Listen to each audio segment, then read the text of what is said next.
Time is 4 o'clock. We bring to you the news around Africa. As relations with the United Arab Emirates soar over the seizure of millions of dollars in cash, Somalia has announced it will end UAE funding for its armed forces. Defense Minister Mohammed Bossal comment to reporters came shortly after the UAE condemned what it called an illegal move by Somalia to seize $9.6 million from an aircraft at the Mogadishu airport over the weekend.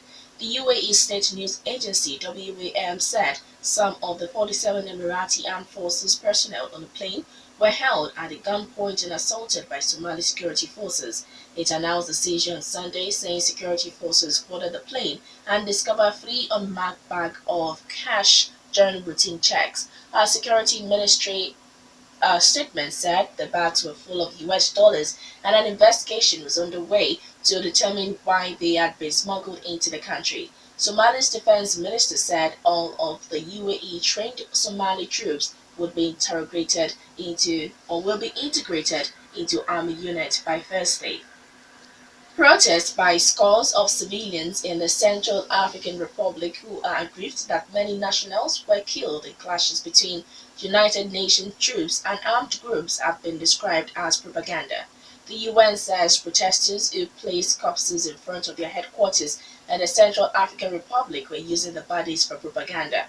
Placing 17 dead bodies outside the UN building in Bangui, the protesters who called for an end to the violence said the dead were innocent civilians killed in clashes between UN troops and armed groups, while the UN said that those who were killed were armed criminals who had been targeting peacekeepers and government soldiers. The Sierra was plunged into turmoil in 2013 when Muslim rebels from the Saliga umbrella group seized power in the majority Christian country. However, a new government elected in 2016 has failed to bring peace to the mineral-rich nation, which has been unstable since its independence from France in 1960.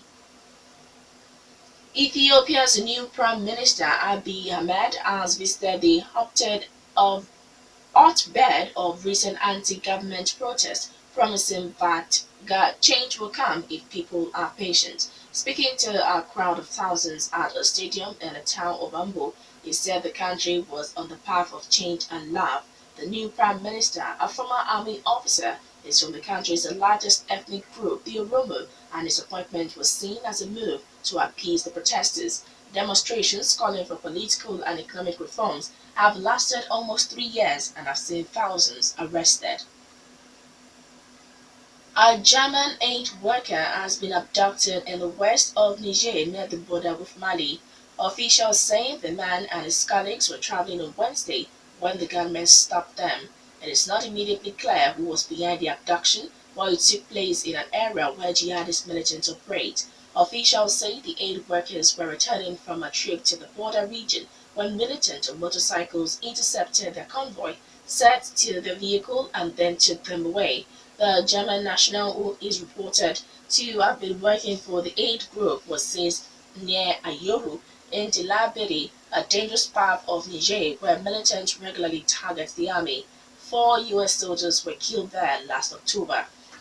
A South African woman accused of faking illness by UK immigration officials to avoid being put on a deportation plane died 5 days later.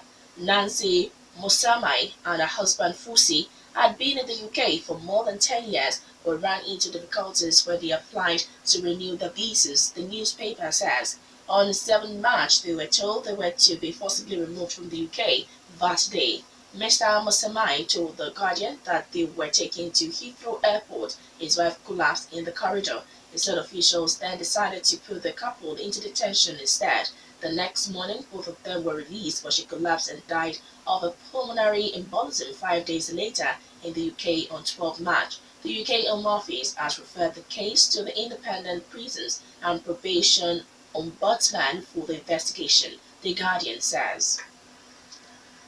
And that was Africa Today. I am Ololade Sanyaolu. Good afternoon.